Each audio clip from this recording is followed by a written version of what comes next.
down and I live by the river.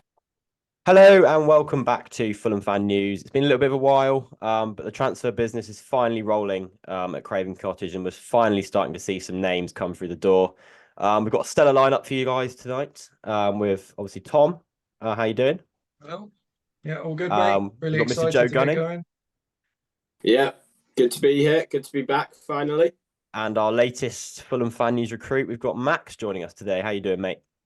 Yeah, I'm good, mate. Thank you for the invite. Yeah, I can't wait to discuss what we have ahead.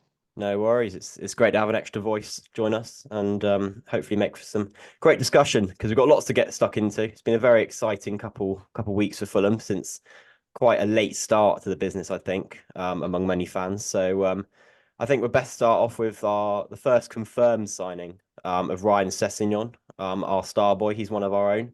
So I'll start with you, Tom. What are your thoughts on Sessegnon coming home? Well, I mean, he's only 24 still, so I still think there's a lot there for him. Obviously, the injuries have plagued his career. I don't know if that's because Fulham played him too much when he was a kid or whatever it was, but he says that he's physically fitter than he ever has been. He's been on trial with Palace. Honestly, I think that he's been brought in as a risk-free backup option to Robinson, but also just to give us fans a little bit of a lift, because things were looking a bit dire. We weren't signing anybody. The window had gone a month and a half, and there was literally nothing. There was no real links. There was nothing concrete. And yeah, I think they've given us this nostalgia grab. Let's say, we're all really excited by the return of Sessegnon. We all want him to go back to playing left wing and scoring goals left, right, and center. But even he said himself he's not that player anymore. He's grown up, especially his time in Germany. He said he loved his time in Germany, but it changed him as a person and a player. I'm really excited to see the new Sessegnon. I think he will push Robinson as long as he stays fit. I think he will push Robinson, who I believe is probably the best left back in the league. His improvement last season was just second to none. Top of interceptions, 80 interceptions in the league, just brilliant.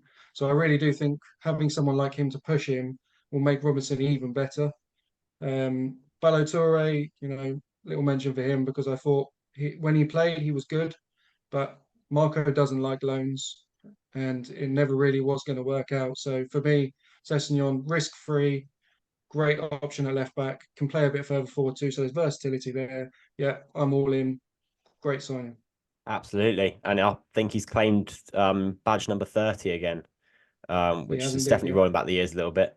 So Max, we'll go to you next. How did you react to Sessegnon joining? To be honest, it was nostalgia. Like, I can just remember the days against Derby in the final, like games I've been to, and it was nice for him to come back. I think again, probably Kenny's persuaded him.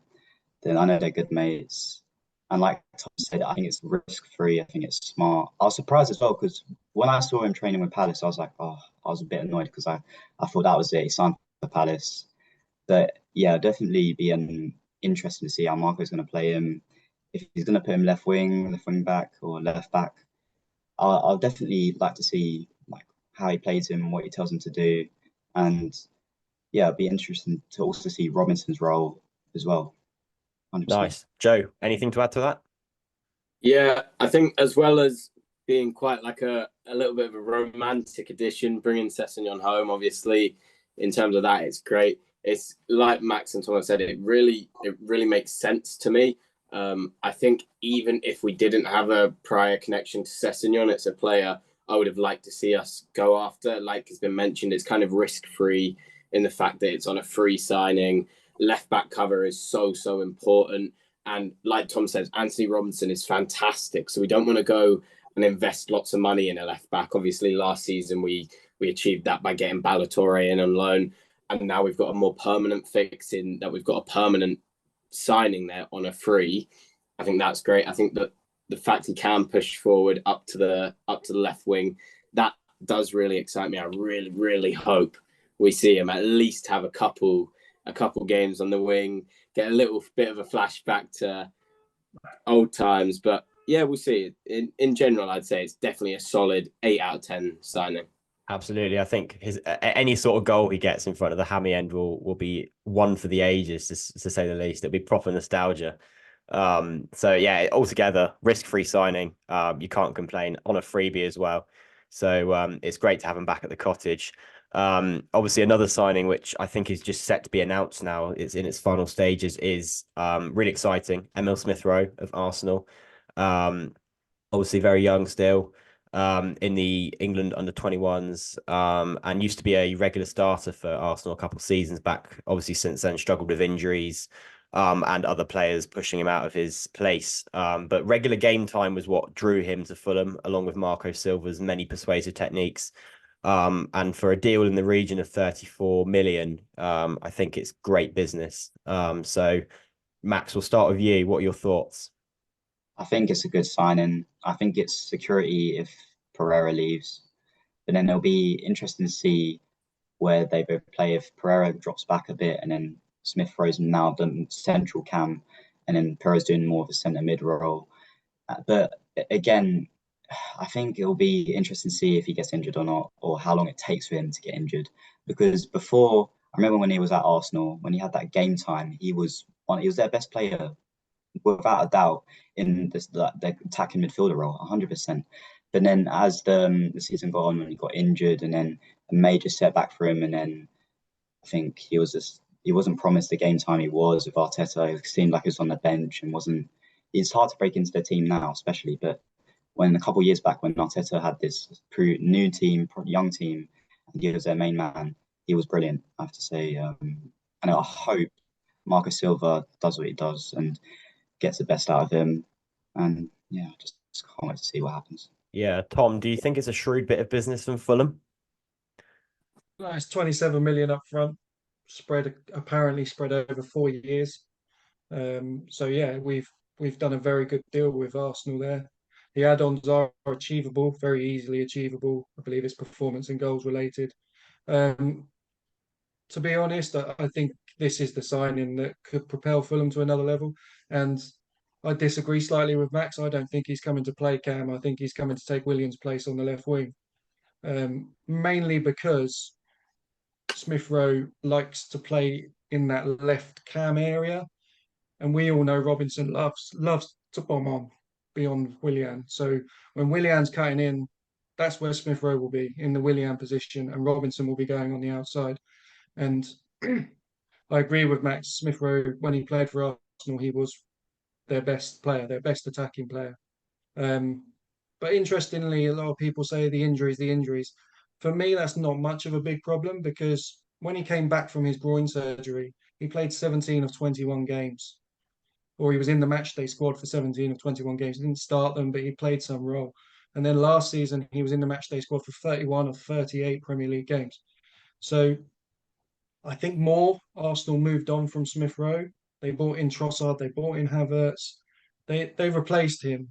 And I honestly think, we saw way back in May when Mike McGrath said on the Telegraph that Smith Rowe was Marco Silva's number one target. All credit goes to the board, all credit goes to the recruitment team here for me. They've gone and got a guy who could easily play in a top six side in Premier League. There was links to Aston Villa, and Marco Silva and the hierarchy in the club have managed to convince him to come to Fulham. And we've done a deal with Arsenal that isn't going to break the bank, but will eventually be a record signing if everything is done and met the correct way. I think it's a brilliant signing, and I'm so excited to see him play in a Fulham shirt. Absolutely. I mean, obviously, Willian was quite an important player for us. But Joe, do you think Emile Smith Rowe has sort of big boots to fill in that sort of Willian role, as Tom mentioned?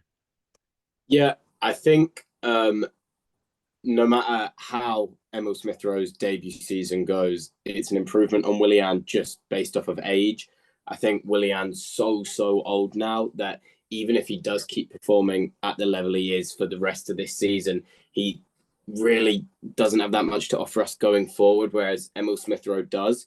I think Tom touched upon it, but I think one of the huge benefits Emile Smith Rowe has is if the plan is to play him off of that left side, I don't think there's any player better to have behind you than Anthony Robinson to support making those runs forward. I think if Smith Rowe is a bit rusty, maybe is lacking a little bit of kind of like 90 minutes in him. I think having Robinson there kind of overlapping, giving him options. He can go forward pass to Robinson, he can cut in, he can pass the ball inwards. I think that is perfect. I think in terms of Smith Rowe himself, I think the point that Tom raises about the injury record and the fact that it's actually more of a matter of selection. I didn't know that until I saw a stat about it the other day, and that really surprised me. I think that does kind of shut up the talks of, oh, he's going to get injured. The fact that, as Tom mentioned, he's Marco Silva's number one target. It seems I would love to know what Marco Silva chats to these players about, because it seems like every time he has a phone call with a player, they're on their way over. So who knows what sweet nothings he's whispering into their ears. But time will. I think as Tom says, it hopefully will propel us to the next level, but we'll see. Definitely. Obviously, at the time of recording, it's not yet been announced, but pretty much everything is all signed and sealed. So hopefully by the time this recording does go out, Emile Smith Rowe will be announced as a Fulham player. But at the same time, as we are just recording, another player that has literally just jumped onto the Fulham radar completely out of the blue. And I'm going to use my best Spanish pronunciation here. Jorge Cuenca, something like that. Cuenca, I don't know. He's a Spanish centre back from Villarreal, and he's got the here we go from Fabrom. So he's on his way to Fulham. I think Tom said for a fee in the region of 6.7 million, which I think is really shrewd business in Fulham. So Tom, we'll go to you first because you're the transfer man. What's the latest on it? Yeah, he's a product of Barcelona's La Masia academy, so obviously he's going to be able to play football. Played a bit of left back last season as well, so he can do a little bit of cover in there, but not blessed with pace. So, prefer him as centre back. Played 29 times for Villarreal last season, scored 3 goals. They didn't have a very good season defensively, but they did go through 3 different managers. So, we've all been there. We know how that feels. For me, I think it's a really shrewd bit of business. Obviously, we all expect Tim Ream will be on his way to Charlotte very soon, and I'm sure we'll all shed a tear when that happens because, he's been an absolute legend for the club. But this is an upgrade on Tim Ream for me. He's 24 years of age. He's in the last 12 months of his contract at Villarreal. He's got European experience in the Europa League and Conference League. Like I said, 6.7 million euros, rising to potentially 7 million euros, I think, something like that. But yeah, just out of the blue, came from nowhere. Classic Fulham, do everything under the radar. Yeah, I'm really excited. It's a good signing, in my opinion. If Bassi does pick up a knock or he had a few games out last season, he's going to come in and be able to slot straight into that team. It's about depth. It's about Fulham kicking on. And for me, that's a really good signing. Absolutely. Joe, what was your initial reaction when you saw that tweet come from Fabrizio Romano on Twitter? Yeah, I was actually having a nap, and I woke up and looked at my phone and just kind of what? First of all, if I'm being totally honest, never heard of the bloke. So my first reaction was, who on earth is this? So I did a little bit of research into him. I had to look at some of his stats. Obviously saw that he was a product of Barcelona's academy, kind of inspired me with a bit of hope. What I really wanted to find out was what Villarreal fans thought about it. So I've been, for the past kind of 20 minutes, I've been translating tweet after tweet after tweet, Spanish tweets, to try and figure out what the kind of consensus is from Villarreal fans. And it seems like to them, they seem to be having a bit of a disastrous transfer window in general. I think their fans feel like they're selling all of their players. But I don't think their fans seem to be too affected by this. I saw one Villarreal fan saying, I can't imagine he's going to Fulham to be any more than just kind of depth and backup. And I think that is kind of exactly what he's going to do. We know the strengths that Bassi possesses. I think for 6.7 million euros, it's a good bit of business. We've got money to spend. If you're looking at, I always like to look at player for player replacements, making sure we're going into next season with better players than we had last season. I think he is better than Ream. I want to use my same kind of thing I use for Willian based on age. I don't think Ream's got much more to offer us. I mean, round of applause to Ream for what he's done for us, but I think his time maybe is up. I wish him luck in the future. It's a shame that he's not on the preseason talks. I'd love him to have kind of one final send off. We never really got that. But yeah, I mean, it's bolstering our options once again. Hopefully we won't need to use him. Hopefully Bassi stays fit. But it is good that he's there as an option if need be. Yeah, it's definitely another option to have after Tossin's departure down the road. So I think it's an exciting transfer, and obviously for depth, it's a great upgrade on Tim Ream, who is still a club legend. We must not forget that. So Max, do you have anything else to add? Yeah, I mean, honestly, same as Joe, I didn't even realize I was just checking Twitter, and then all of a sudden I see here we go for this guy. We've had no links towards him this whole window. It's been very under the radar, like you guys said, and I mean, it seems to seem like we've got a solid Liga centre back.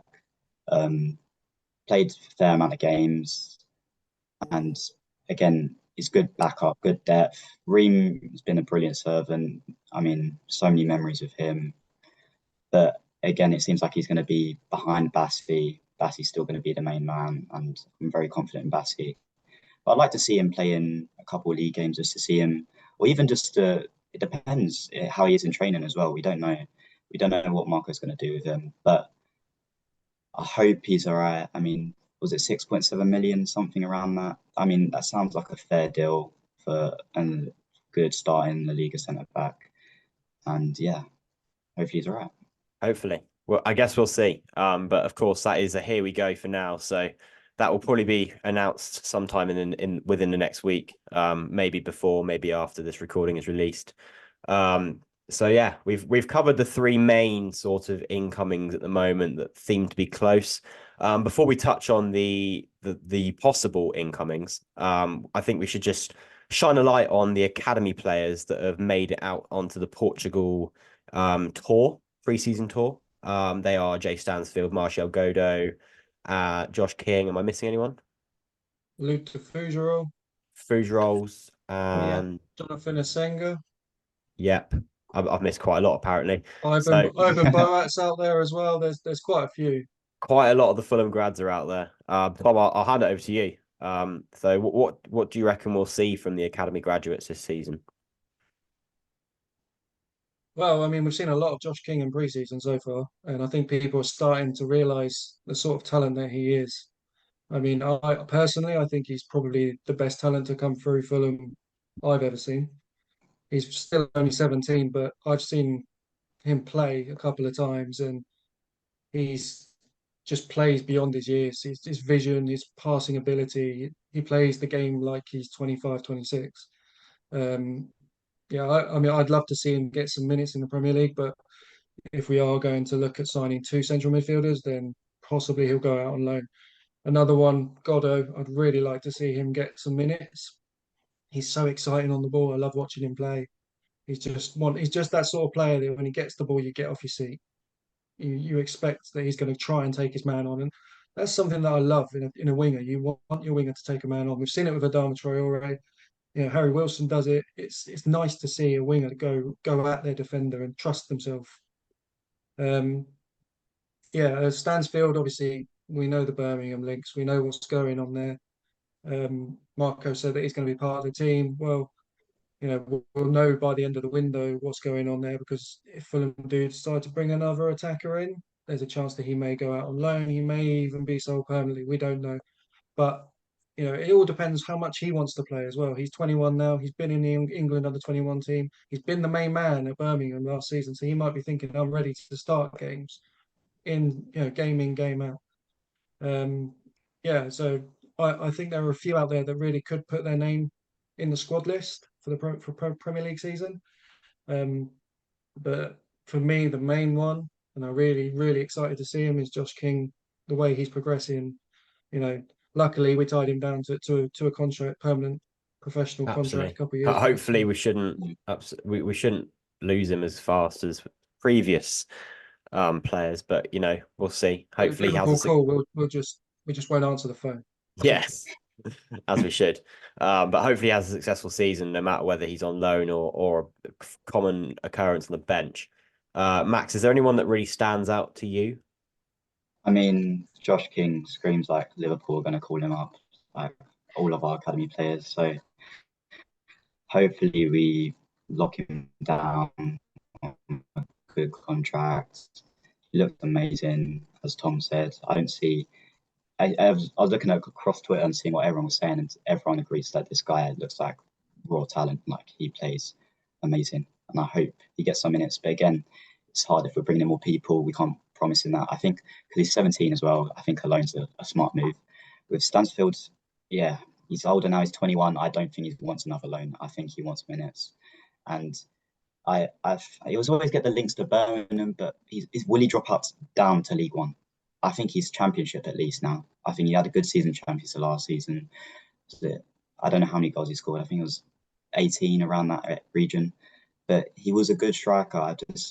It depends. I think Marco's going to favour Muniz, and I prefer Muniz. He had a good run in at the end of the season. I also like Goodo as well. I think as Tom said, I like wingers that take on the full backs and the centre backs. I don't like them wingers that hold up the ball, like take time, slow down the play. I think definitely Josh King needs to go on loan, and Stansfield we'll see at the end of the window. But if we can keep him, I think that'll be brilliant. Good depth, and let's see what they can do. Yeah. Joe, a question for you. If Stansfield does remain at Fulham, he's obviously another option to our strike partnership, obviously that's currently between Muniz and Raul Jimenez. Does that give you a bit of a headache, do you think, having Muniz who's reaching some sort of new height with his form and Raul Jimenez who's consistent off the bench? Yeah, first of all, Kieran, don't forget about Carlos Vinicius. All right. Sorry. We've got Carlos Vinicius still in there as well. Oh, I forgot about Carlos Vinicius. I do apologise. He's not in Portugal, mate. No, he's in his own training. To Joe's absolute heartbreak. Fragile. No, I think to be honest, I don't think it's a headache. I think to me it's obvious that Stansfield, if we are to keep him for the season, he needs to be ahead of Jimenez. I think definitely behind Muniz, but you always need competition for strikers. Strikers such an interchangeable position where if someone's not performing, it needs to be changed, and therefore you need to have competition there. Does Jimenez provide that competition? I guess he showed last season he can score goals, but it really took a kick up the backside to actually get him to start scoring those goals. I think, as said by Tom and Max, I think Stansfield had so many minutes last season at Birmingham, got player of the season. So he really kind of got that, I'm the main guy here. I know now that I am good enough to kind of play for a big English side. And maybe he doesn't want to sit on the bench at Fulham. Maybe he'd rather go drop down a level and start week in, week out for a team fighting promotion. I don't think, to me, career-wise, it doesn't make sense for him to go to Birmingham.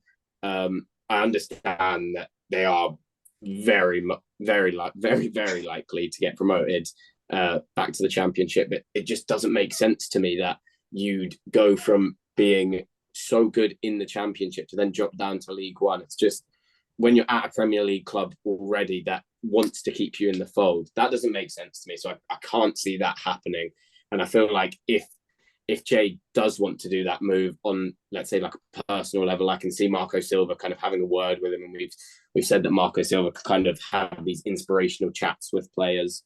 We have seen that Marco Silva does seem to prefer older players, and he does seem to prefer experience, which may be a bit of an issue if you are looking at kind of competition between Jimenez and Stansfield. But I mean, we saw last season how quickly we trial and errored different strikers. So I do think if Stansfield stays this season, he will get a chance at some point. As much as I love Muniz, I can't see Muniz having an amazing season throughout. I can see maybe a couple patches here and there where we're going to want to change things up, or who knows, injuries could affect it. So personally, I think we definitely should keep Jay Stansfield. I think touching on other youth players in pre-season, one that I'm really looking forward to that. Not people aren't really talking about that much. Obviously, we've got the excitement of Godot and Josh King. Is Luc de Fougeros.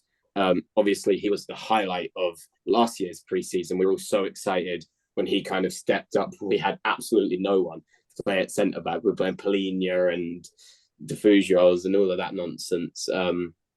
So I think I'd rather see de Fougeros than Diop in preseason. I'm not.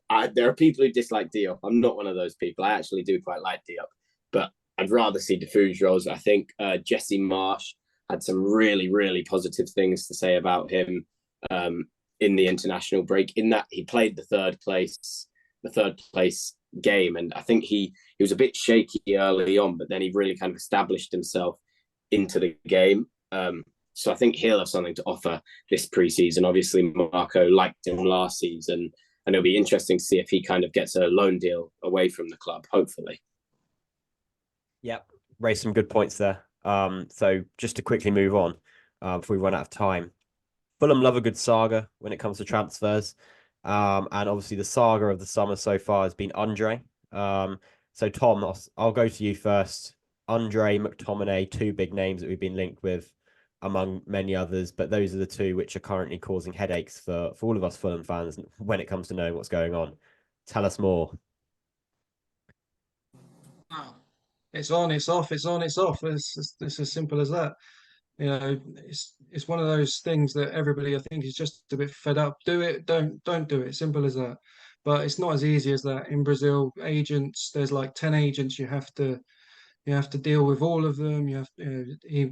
They own certain parts of the player. You know, different clubs own different parts of the player. It's illegal in this country to do that, but over there we still have to work with that. So that's probably why it's dragging on. It seems to have dragged on for 3 windows. But again, earlier on today, I think it was Andre Hernan, who's fairly reputable in Brazil, saying on his YouTube channel that Fulham are now ready to go back in with another bid.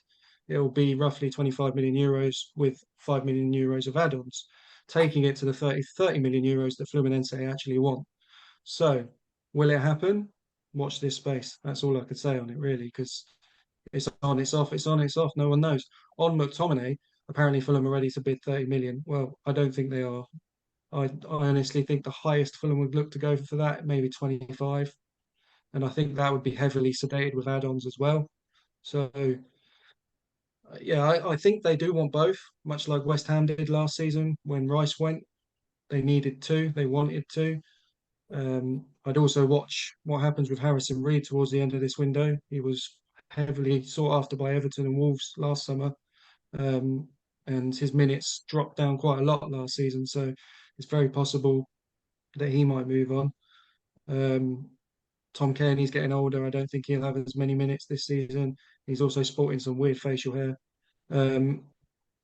So yeah, for me, I think I'm the most excited about Andre because I just want it over, to be honest. I think if it happens, we should all just have a bank holiday if it happens. I think we deserve it. We've been waiting long enough. Joe, what are your thoughts?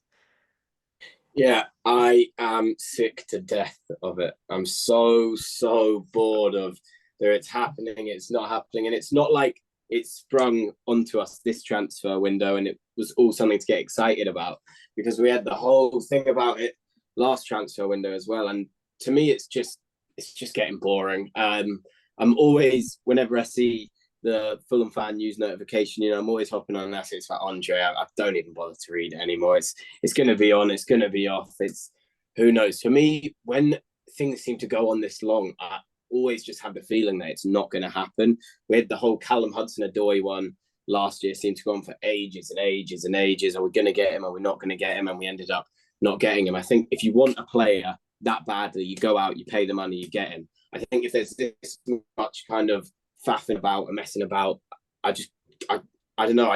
For me, I can really just see it breaking down. I think my whole kind of approach to our transfers this window has changed. I think last 2 windows I've been really involved, kind of researching players I want us to sign and getting really frustrated at the fact that we're not signing anyone. And it seems like it's affecting my mental health. I'm going around angry. I think this summer I've just decided, you know what, I'm going to cool down. I see us linked to a player. I'm like, maybe it'll happen, maybe it won't. I mean, even we've mentioned Smith Rowe's not announced yet. I've seen a video of him walking in the bloody building, and I'm still not satisfied until I see it's been announced. The Andre thing, it's past me. If we announce it, if I see the Fulham notification, Andre's here, then I'll believe it. But until then, I'm sick to death of it. I love your passion, Joe. It's the highlight It's of my brilliant. day. It's a little bit difficult for you to cool down though, considering the hot weather that's currently blessing the UK. Yeah, precisely. But just quickly, Max, we'll end with you. What are your thoughts on potential Andre signing? Joe's saying what we're all thinking. It's back and forth. Starting to get fed up of it now. It's been since January. We should have got it over in January, I think. We had the time. And then again, back and forth. Today's been a big day, big movement. As Tom said, it looks like 30 million. I think that's it now. 30 million, get it over and done with. I think I'm more excited about him than McTominay. I think McTominay is obviously experienced Premier League CDM, but just doesn't show the consistency. He has this really like periods of inconsistency. And I mean, if we get both, that's amazing. I think both would be like good depth, and I mean, they're both superb CDMs. But with Harrison Reed as well, depends. Is he looking likely that he's going to leave? I think if we sign both of them, I think he'll be gone by the end of the window. If we sign one of them, it gives them competition. I think just get Andre first. 30 million for McTominay as well seems a lot. Maybe it's not. Maybe it's just Premier League tax, but I think definitely Andre. And then depends what Marco Silva wants to do. I think Marco Silva knows what he's doing, so we'll see. We'll see. I mean, by the time this recording goes out, it could all be done. But by the time this recording goes out, it could all be broken down. As we've said, we'll see what happens. But there's plenty of stuff to get stuck into, and I'm sure we'll see more like rumors sparking up all over the shop between now and the first game and the end of the transfer window as well. So it's been great speaking to you boys. Thanks for all the discussion, and hopefully we'll be back with another episode and hopefully some more exciting news in the next couple of weeks as the transfer window roars on. So yeah, see you in the next one. Down and I live by the river.